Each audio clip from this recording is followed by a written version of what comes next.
요한 1서를 마무리하면서 요한 2서도 그냥 한번 보자 생각이 들었어요. 여러분들 요한 2서 듣기는 요한 1, 2, 3서 많이 들어보시긴 했지만 요한 2서가 뭐지? 한번 막상 떠오르는 건 별로 없으시잖아요. 그렇죠? 짧지만 그래서 봤습니다. 1절에 보면 장로인 나는 택하심을 받은 부녀와 이 장로라고 얘기해요. 스스로를. 요한은 사도인데 왜 장로라고 할까? 보통 이제 이 요한 1, 2, 3서의 저자를 요한이라고 얘기합니다. 물론 다르게 그러니까 사도 요한이 아니라고 하는 주장도 있어요.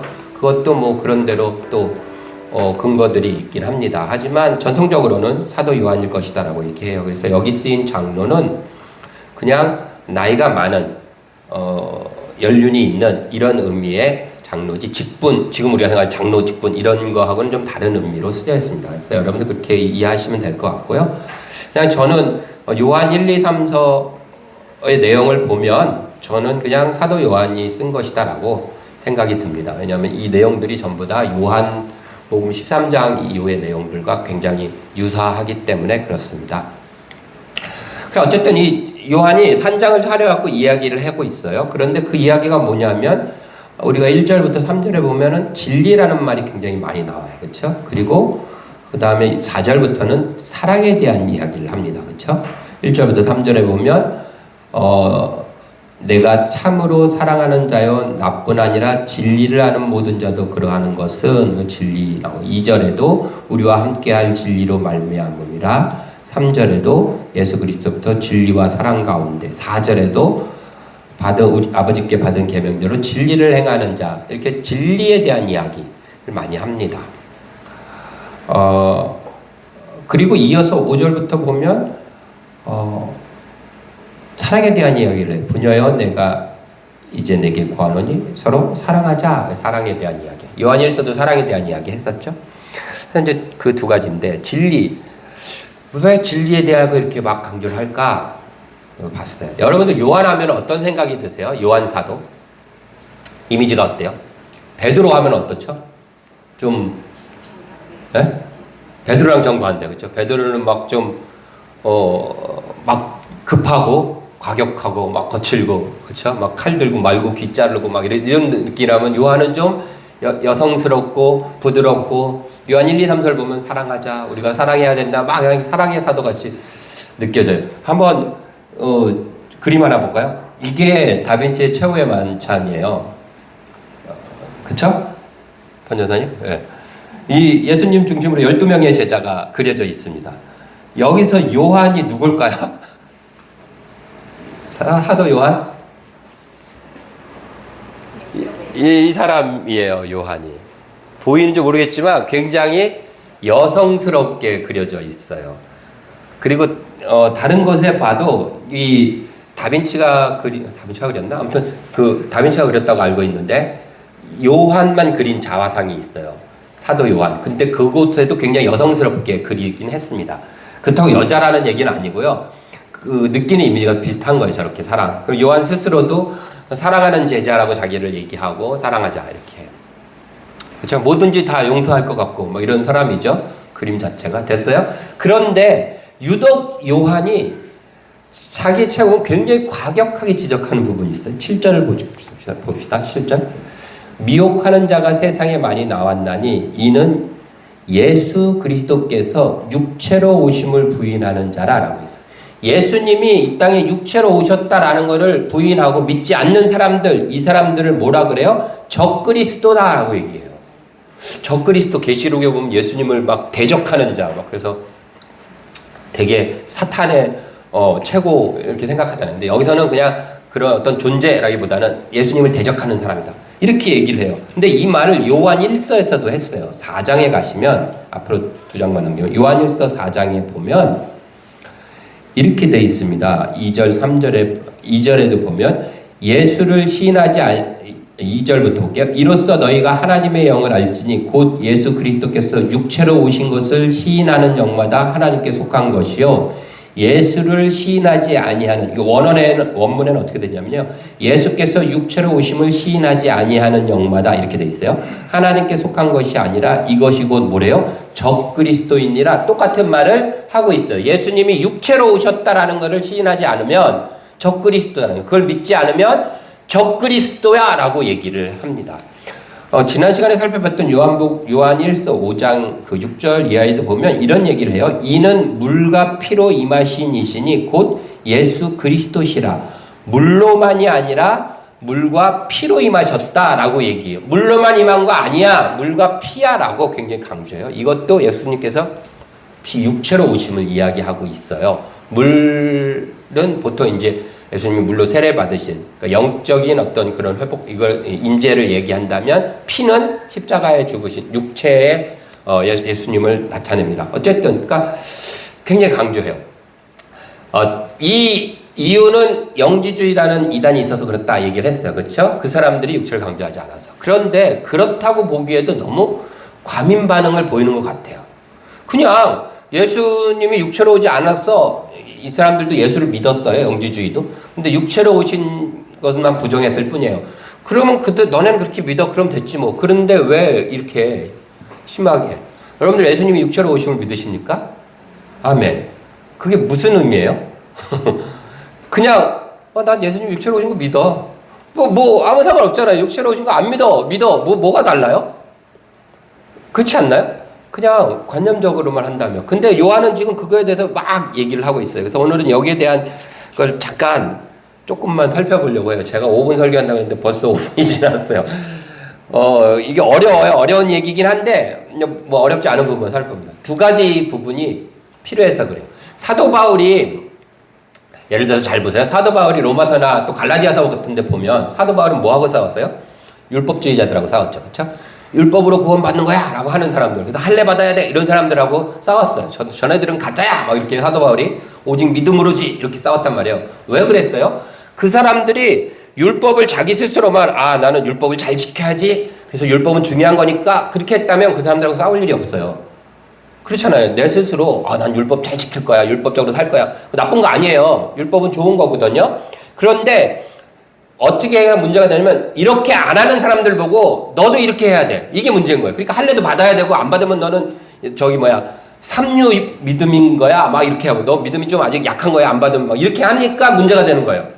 내 스스로 하나님 율법을 잘 지키려고 십계명도 잘 지키고 모두 안식일도 잘 지켜야지 나쁜 거 아니라고요. 예수님도 율법을 폐하러 온 게 아니라 그랬어요. 그런데 그건 자기 스스로 자기를 경건하기 위해서 하는 거면 돼요. 근데 요걸 갖고 다른 사람도 그렇게 하도록 만든다든지 그렇지 않는 믿음은 뭐 거짓 믿음이다 이렇게 나가면 문제가 된 거잖아요. 그래서 사도 바울이 갈라디아서나 로마서에서 막 그들과 싸우는 거거든요. 그거 아니다라는 얘기죠. 그럼 요한은 지금 영지주의자가 그런 거 없고 뭐 그런 거라 교회는 무슨 영향을 미치는데 이렇게 하는 거예요. 두 가지만 우리 볼 거예요. 하나는 성찬식과 문제가 관계가 있어요. 육체로 온다라. 영지주의자들은 무슨 얘기를 했냐면 예수님이 이 땅에 있었을 때 그 예수님의 육체도 가짜라는 거예요. 진짜 예수님의 육체가 아니라. 근데 왜 그러냐면 육체는 부정하기 때문에 육체는 영원할 수가 없다는 거예요. 육체 속에 영생이 거할 수가 없다라고 믿는 거예요. 육체 안에 있는 영혼 속에 영생이 있는 거고 생명이 있는 거지 육체는 껍데기니까 아무것도 아니고 악한 거다 이렇게 얘기하는 거예요. 그러니까 육체가 영원히 살 수는 없는 거예요. 그들의 주장은. 그래서 육체로 오는 것을 부인하는 거예요. 그러니까 예수님도 예수님의 영이 있다고 그랬죠. 그 사람들이 세례받을 때 늘어났던 그 영 속에 예수님의 영원한 생명이 들어있었던 거지 껍질은 육체는 아니다는 거예요. 그래서 이들이 주장하는 게 우리도 껍질은 필요 없으니까 영이 영적인 지식을 추구하기 위해서 나가야 된다. 영만 구원받으면 영원한 생명으로 가는 것 이런 식의 개념이에요. 그런데 예수님은 그 얘기를 안 하셨기 때문에 요한이 이건 예수님 반대자야 적그리스도 얘기하는 거예요. 예수님 뭐라고 얘기하시냐면요. 육체에 생명이 거한다라고 얘기했어요. 누구 육체? 예수님 스스로의 육체에 생명이 거해요. 그래서 예수님은 영으로 이렇게 생명을 주는 게 아니라 육체 자체에 생명이 거해서 영원히 사는 거예요. 그래서 부활하시고 육체가 일어나는 거거든요. 이게 굉장히 중요한 거예요. 우리가 매주 읽는 요한복음 6장으로 한번 가보세요. 요한복음 6장 53절 또 봅시다. 자, 우리가 계속 읽던 거예요. 예수께서 이르시되 내가 진실로 진실로 너희에게 이르노니 인자의 살을 먹지 아니하고 인자의 피를 마시지 아니하면 너희 속에 생명이 없느니라. 우리는 이 말을 들을 때 그래 성찬식 얘기하는 거고 그런 거지 끄떡거려져요. 근데 이거 굉장히 이상한 말이에요. 이해하기 어려운 말이란 말이에요. 예수님의 살을 먹고 예수님의 피를 마셔야 된다는 거예요. 그래야 생명이 있다는 얘기를 하고 계세요. 그러면서 54절에 내 살을 먹고 내 피를 마시는 자는 영생을 가졌고 마지막 날에 내가 그를 다시 살리리니 내 살은 참된 양식이요 내 피는 참된 음료로다 라고 얘기해요. 그냥 이렇게 내 살은 그만큼 생명이고 양식이야. 내 살과 몸, 그러니까 내 자체가 너희들을 자라나게 하고 양식을 얻게 하는 거야 라고 말하셨으면 끝인데 그렇게 말로 끝낸 게 아니라 그것을 예식으로 만드셨단 말이에요. 그래서 떡을 떼어서 먹게 하고 피를 마시게 해요. 우리가 떡을 떼어 먹으면 입에 이에 씹히죠. 그리고 그 감각을 우리가 느끼잖아요. 떡의 감각을. 그렇죠? 떡의 감각을 내 육체가 실제로 내 관념 속에서만 이게 예수님의 몸을 내가 예수님의 몸을 먹고 양식으로 자라나는 거고 양식으로 나를 살리는 거야. 피를 먹었으니까 생명이야. 이렇게 아니라 진짜로 씹는단 말이에요. 내가 예수님이 주신 그 예식을 하면 그러면 내 입에 씹히는 게는 사실이잖아요. 그러니까 현재 물질이에요. 그리고 내가 꿀꺽 삼켰어요. 목으로 넘어간 느낌이 나요. 이것처럼 생생하게 내 속에 예수님이 계시다라는 거를 계속 느끼라는 거예요. 성찬식을 매주 하면서. 피를 마실 때 그냥 관념적으로만 나 예수의 피를 먹어서 내 속에 예수의 피가 흘러. 이게 아니라 내가 잔을 그때는 우리보다 더 큰 잔 먹었어요. 그렇죠? 벌컥 마셨을 때 목을 타고 포도주스가 넘어가잖아요. 포도주가. 그것을 내가 느끼고 내 속에 포도주가 들어갔네. 그거를 느끼는 것만큼 확실하게 네 속에 예수님이 있다라는 거를 네가 느끼라는 거예요. 매주. 그래서 그냥 개념적으로만 예수님이 내 속에 계시고 내가 예수님 속에 있어가 아니라 실제로 내 육체 가운데 예수님이 계시다라는 것을 떡을 떼어 먹고 잔을 마실 때마다 입에서 감각이 느껴지듯이 목구멍에서 배에서 느껴지듯이 그렇게 너 느껴지지? 예수님이 네 속에 있는 거 그런 거야. 느끼는 거야. 이렇게 하는 거예요. 이만큼 이것이 예수께서 육체로 오심이 그런 의미를 담고 있어요. 그래서 예수님이 뭐라고 얘기하시냐면 그 다음에 56절 내 살을 먹고 내 피를 마시는 자는 어떻게 해요? 내 안에 거하고 나도 그의 안에 거한대요. 이렇게 먹을 때 우리가 예수님 안에 들어가지만 예수님이 내 안에 계셔 이거를 개념적으로가 아니라 실질 피부로 육체로 느끼는 거예요. 육체로. 내 육체에 예수가 계시니까. 그리고 살아계신 아버지께서 나를 보내시면 내가 아버지로 말미암아 사는 것 같이 나를 먹는 그 사람도 나로 말미암아 살리라 라고 얘기를 하셨습니다. 그리고 나서 무슨 일이 벌어지냐면요. 이렇게 예수님이 얘기를 막 하니까 사람들이 우리처럼 끄떡끄떡거리고 그런 거구나. 예수님을 맛보는 거 느끼는 거야. 이러면 좋겠는데 뒤로 넘겨서 이것 때문에 찾았어요. 요한복음 6장 66절 보세요. 다 같이 읽습니다. 시작. 그때부터 그의 제자 중에서 많은 사람이 떠나가고 다시 그와 함께 다니지 아니하더라. 그 얘기를 듣고 너무 어려운 거예요. 60절 제자 중 여럿이 듣고 말하되 이 말씀은 어렵도다. 누가 들을 수 있느냐. 어려운 거예요. 그게. 그러니까 이해가 안 가고 그러니까 사람들이 저거 이상한 사람인가 봐 그러고 떠나기 시작했다는 거예요. 그런데 예수님께서 그 사실을 알고 67절에 물어봐요. 너희도 떠날 거냐? 하고 물어봐요. 제자들에게. 그랬더니 그 12제자가 뭐라 그래요? 주여 영생의 말씀이 주께 있사오니 우리가 어디로 가오리까? 라고 얘기해요. 요한이 이걸 기록하면서 무슨 얘기를 하냐면 이렇게 이해할 수 없고 이상한 말인데 성찬 얘기가 예수님이 육체로 오시고 예수의 육체 안에 생명이 있는 거예요. 우리 육체 안에 생명이 있는 게 아니라 예수의 육체 안에 생명이 있어요. 그것으로서 예수님은 육체에도 생명이 영생이 깃든다는 걸 증명하셨어요. 그런데 우리가 어떻게 영생을 얻냐면 그 예수님의 육체가 어디 있어요? 내 속에 있기 때문에 나도 영생을 얻게 되는 거예요. 이 논리를 지금 예수님이 얘기하신 거예요. 그리고 이것을 잊지 말라고 하셨어요. 근데 그 얘기를 듣고 사람들이 다 떠났어요. 그런데 예수님의 제자들은 안 떠났다라는 것을 지금 기록하고 있는 거예요. 뒤집어 말하면 이 이해할 수 없고 괴롭고 어려운 말을 듣고도 안 떠나고 예수 그리스도를 끄떡거리고 있는 사람만이 뭐라고요? 제자다라는 얘기예요. 지금 영주주의자는 육체로 온 걸 부인하고 하고 있어요. 그들은 제자가 아니라는 거예요. 육체로 옴을, 그 육체인 예수 그것도 다른 육체가 아니라 예수의 육체하는 생명이 있어요. 그 예수의 육체가 내 속에 들어와 계셔야지만, 그래야지 그 예수 육체 안에 있는 생명이 내 생명이 돼서 나도 영생을 할 수 있는 거예요. 요 사실을 잊어버리면 안 되는 거예요. 그래서 육체 안에 오신 게 중요한 겁니다. 그 이야기를 지금 하고 있어요. 그런데 문제는 한 가지 더. 우리가 예수님이 이렇게 육체로 오셨다라는 것을 믿는데, 그러면서 우리의 신앙은, 그걸 믿는다고 하면서도 우리의 신앙의 모습들은 육체로 안 하려고 하는 경향이 있어요. 왜냐하면 우리가 신앙생활을 고상하게 하려고 그래서 그래요. 신앙생활을 고상하게 하는 게 아니에요. 골로새서 혹시 말씀 있나요? 한번 볼까요? 읽어봅시다. 나는 이제 너희를 위하여 받는 괴로움을 기뻐하고 그리스도의 남은 고난을 그의 몸된 교회를 위하여 내 육체에 채우노라. 그리스도의 남은 고난을 육체에 채워야 되는 거예요. 우리 육체에는 믿음이 채워져야 되고, 믿음의 흔적들이, 스티그마, 고난이 채워지는 거예요. 신앙이 육체로 하는 거예요. 신앙생활은.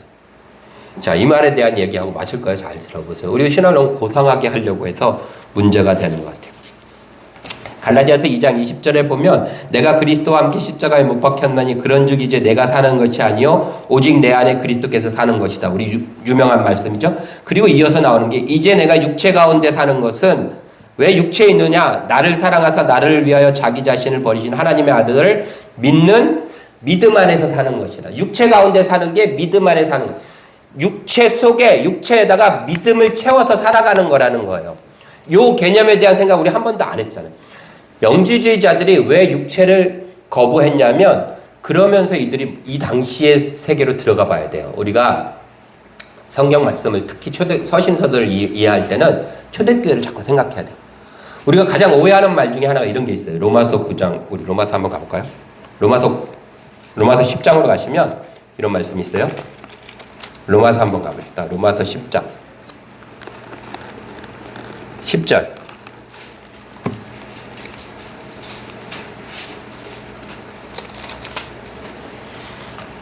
로마서 10장 10절. 다 찾으셨나요? 한번 읽어볼까요? 사람이 마음으로 믿어 의에 이르고 입으로 시인하여 구원에 이르니라. 마음으로 믿어서 의에 이르고 입으로 시인하여 구원에 이른대요. 그래서 우리가 예수 믿으면 마음으로 믿어서 의에 이르니까 마음으로 믿어야 되고, 그 다음에 난 믿습니다라고 입으로 고백하면 돼. 이렇게 얘기해요. 예수 믿는 거 쉬워 이렇게 얘기한단 말이에요. 그렇지 않아요. 그래서 예수 믿습니까? 물어보기도 하고 이렇게 하는데 그 얘기가 아니에요. 9절에 보면 이런 얘기도 있어요. 내가 만일 내 입으로 예수를 주로 시인하며, 이게 전제 조건이에요. 이 10절도 다 합쳐서. 그러니까 입으로 예수를 주로 시인하는 게 전제 조건이에요. 제일 처음에. 또 하나님께서 그를 죽은 자 가운데서 살리신 것을 그 다음에 내 마음에 믿으며 구원을 얻으리라. 이렇게 돼 있어요. 이거 무슨 말이냐면요. 여러분 초대교회 당시에 예수를 주로 시인한다는 게 무슨 의미예요? 사자굴에 들어가겠다는 의미잖아요. 그렇죠? 이 침묵이라는 영화가 있어요. 나중에 보세요. 잘 없는데 기독교 영화예요.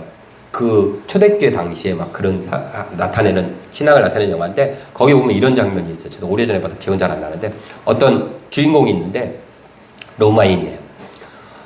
로마인인데 이 사람이 이제 예수 믿는 사람이에요. 그러니까 예수 믿는 사람들 대다 놓고 내가 예수 믿는지 안 믿는지, 그러니까 예수의 이름을 써놓고 발로 밟고 지나가라고 막 그러는 거예요. 그래서 그렇게 하면 예수를 안 믿는 거고, 그렇게 안 하면 예수 믿는 사람이라고 판결해갖고 막 죽이려고 하는 거예요. 근데 이 주인공이 무서워가지고 예수 안 믿는다 그러고서는 갔어요. 난 예수 안 믿어. 그러고서는 외면하고 간 거예요. 예수 믿는데.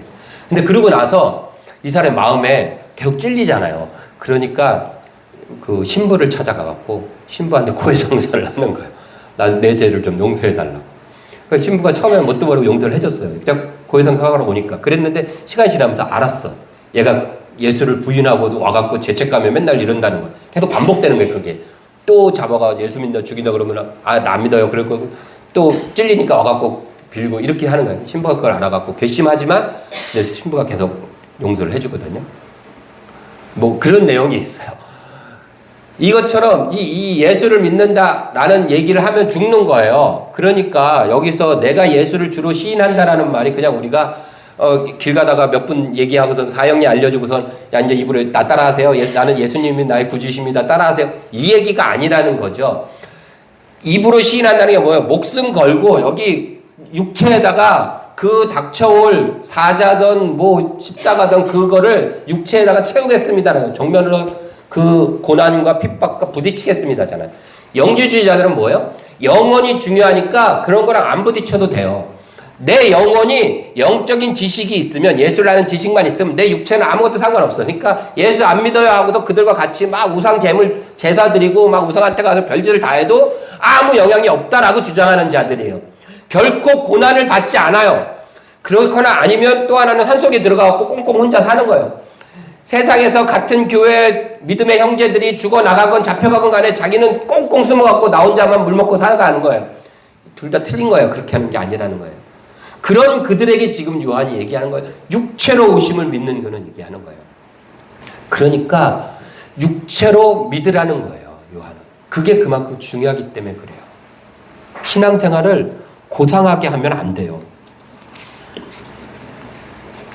그래서 고린도후서 4장 11절도 우리 살아있는 자가 항상 예수를 위하여 죽음에 넘겨짐은 우리 살아있는 자가 항상 예수를 위하여 죽음에 넘겨진대요. 그것은 예수의 생명이 또한 우리 죽을 육체에 나타나게 하려 함이라. 예수의 생명이 어디 나타난대요? 우리 육체에 나타난다는 거예요. 이게 굉장히 중요한 기독교 신앙의 원리예요. 이 당시에 기독교 외에 어떤 종교도 이런 원리가 없었어요. 영적인 것으로 뭐 영생을 얻고 이렇게 했지 육체에 대해서 이렇게 강조했던 게 없어요. 그러니까 하나님께서 육체를 강조하시고 했기 때문에 나온 겁니다. 그래서 믿음은 이렇게 채워나가는 거예요. 요한복음에 보면 38년 된 병자를 예수님께서 이렇게 세워요. 이 자꾸 신앙을 고상하게 하고 관념적으로 하면 이렇게 되는 거예요. 그 38년 된 병자가 연못가에 베데스다 연못가에 있었잖아요. 못 움직이는 환자가. 예수님 지나가니까 예수님한테 나 여기 집어넣어 주면은 살 텐데 집어넣어 줄 사람이 없다. 그러니까 예수님께서 너 자리 갖고 걸어가라 그랬어요. 근데 그날이 안식일이야. 그러니까 그걸 쳐다봤던 바리새인이 그냥 놔둘 리가 없지. 안식일에 너 나가 왜 네가 움직이고 그래? 아니 38년 동안 못 움직이는 사람이 일어났으면 깜짝 놀라가지고 할렐루야 해야 되는데 너 하필 왜 네 병이 치유된 게 안식일이야. 안식일에 그런 건 너 잘못. 그러니까 머릿속에 이미 안식일이면 이러면 안 돼. 막 이런 계산이 막 돼 있는 거예요. 그건 머리로 관념적으로 믿는 거예요. 하나님을 아는 거죠. 하나님이 안식일 지키라고 안식일 이렇게 하면 안 돼. 이런 거예요. 그런데 예수님은 뭐라 그래요? 그 누워있는 굳어있는 육체에다가 예수님께서는 믿음으로 일으키셔서 그 육체에다가 흔적을 남기시는 거예요. 그래서 걸어가라 라고 얘기하시는 거죠. 머리로 안 믿어요. 우리가 그런 것 같아요. 예배도 그래요. 여러분 예배 드리는 것도요.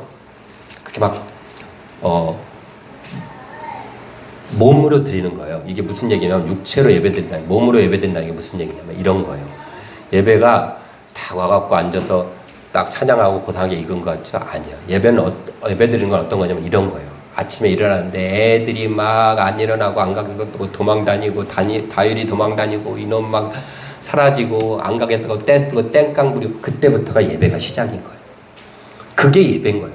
그리고 이놈들 막 가야지 그 때려오고 뭐 태우 같은 경우는 막 전철 안 와가지고 오늘따라 전철에 막 사람이 늦게 오고 사람들 와갖고 막 땀 냄새 나고 걸어오는데 막 힘들고 삐질삐질 그러면서 입에서 막 불평불만 내면서 오는 게 그게 예배예요. 그게 그냥 고상하게 와갖고 다 앉아가지고 막 뭐 이렇게 뭐죠 우아한 게 막 이렇게 하는 게 예배가 아니라 그렇게 지지고 볶고 하는 것부터가 예배라고요. 그렇게 해갖고 와갖고 앉아가지고 이래서 무슨 예배가 될까라는 마음 먹는 그게 예배라고요. 그게 육체로 드리는 예배는 육체로 드리는 거예요.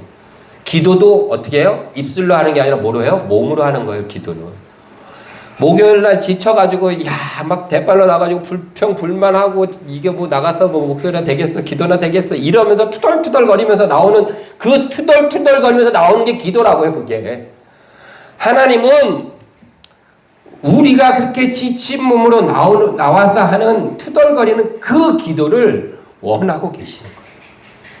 그렇게부터가 기도인 거예요. 그러니까 목요일만 되면 아침 점심에 막 바쁜 일이 생기고 막 이러면 저녁에 갈 거 막 부담돼 갖고 신경질 나고 이거 가야 돼 오늘도 안 한다고 했으면 얼마나 좋을까 막 이러면서 막 머릿속에 오만 생각하는 거 그거부터가 기도가 시작된 거예요. 그게 몸으로 하는 기도라는 거예요. 기도는 몸으로 하는 거예요. 그렇죠?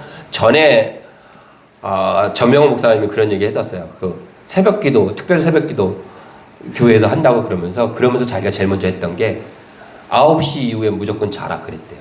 9시 이전에 9시 이후에 모든 교회 활동 금지. 가서 9시 전에 다 자. 왜요? 새벽 기도는 그 전날 밤 9시에 자는 것부터 시작이기 때문에 그렇다는 거예요. 굉장히 공감이 가는 말이에요. 그렇죠? 내가 내일부터 새벽 기도를 하겠다 생각했으면 그러면서 새벽 2시에 자면 말도 안 되는 거잖아요. 그 무슨 새벽 기도를 하겠다는 거예요. 그건 아니에요. 그 전날 9시부터 이미 시작된 거예요. 그때부터가 새벽 기도가 시작인 것처럼 제가 저희 애들한테도 토요일날 저녁 되면 일찍 자라. 왜요? 지금부터가 주일 예배 시작이라는 얘기예요. 그게 그런 거예요. 육체로 드리는 거예요. 하나님 앞에 하는 신앙생활들은. 그런데 우리는 육체로 안 하고 뭐예요? 관념으로 하려고 하니까 그거 아니다라고 지금 요한이 얘기하고 있다고요. 그거 아니다라고 영지주의자들이 그런 거야 라고 하는 거 우리가 아니야 라고 하는 거예요. 초대교회 때 영지주의라고 눈에 보이는 그들의 모습이 대조되는 게 있었다면 지금 오늘날에는 이런 게 있는 겁니다. 여러분 예수님께서 이 땅을 다스리러 오셨지만 황제의 아들로 오시지 않았어요. 예수님은 목수의 아들로 오셨어요. 그리고 그 예수님께서 그 예수님을 따르고 그 예수님을 믿는 그 당시의 성도들은 콜로세움이라는 경기장에서 사자와 싸우는 용사가 아니라 그걸 구경하면서 죽여 살려 손을 들고 있는 구경꾼들이 아니라 벌벌 떨면서 피 흘리면서 그 사자 앞에 서서 어떻게 해야 되나라고 눈물 흘렸던 사람들이에요. 그래야 되고 그런 사람들이에요. 그들에게 지금 요한이 얘기하는 거예요. 그 육체 네가 벌벌 떨면서 하는 그 연약한 육체 그걸로 신앙생활하는 거야. 그 몸으로. 그게 믿음 생활이고 그게 진짜야. 그거 회피하고 외면하고 정신적으로만 뭔가 한다? 다 꽝이다라는 얘기예요. 신앙은 육체로 하는 거예요. 그래서 예수님은 육체로 오시고요. 진짜로 살을 찢으셔갖고 창고리로 찢어가지고 죽으심으로써 피 흘리고 죽으심으로써 생명을 완성시키신 거예요. 그 예수를 우리가 육체로 믿기 때문에 우리는 그렇게 신앙생활을 하는 거예요. 그게 중요했기 때문에 요한은 이렇게 그렇지 않는 신앙생활 한다는 다 적그리스도고 예수님 대적하는 것들이야 라고 강하게 지금 이야기하고 있는 거예요. 반드시 이렇게 신앙생활 하라는 거죠. 그래서 두렵고 떨리지만 그래도 그렇게 하라는 거예요. 백화점이 아니라 시장바닥이라는 얘기를 하고 있는 거예요. 백화점 가서 고상하게 물건 고르는 게 아니라 신앙생활은 시장바닥이에요. 소리치고 부딪히고 바글바글하고 번잡하고 복잡하고 그렇게 육체에 내 몸에 믿음의 자국들을 하나하나 새겨나가는 거예요. 그게 진짜 신앙이다라고 지금 요한은 그런 속에 있는 시장바닥과 사자 앞에 있는 성도들에게 이 얘기를 심줘서 하고 있는 겁니다. 니네 속에 생명이 있어. 벌벌 떨고 있지만 그 육체로 그 몸에다가 믿음을 새기고 있는 너네 속에 생명이 있는 거야. 저들 속에 있는 게 아니야. 왜? 너네는 벌벌 떨고 있지만 네 육체는 떨고 있지만 그 속에 예수 그리스도의 몸이 있어. 그 예수의 몸 속에 생명이 있기 때문에 걱정하지 마. 네 속에 생명이 있어. 라고 이야기하는 것입니다. 그래서 우리가 예수를 믿는다는 것은 육체로 믿는다는 것은 우리의 육체로 예수 그리스도의 믿음을 우리 몸에 새겨 나간다라는 이야기입니다. 이 사실을 꼭 기억하고 하나님 앞에 살아갔으면 좋겠습니다. 기도하겠습니다.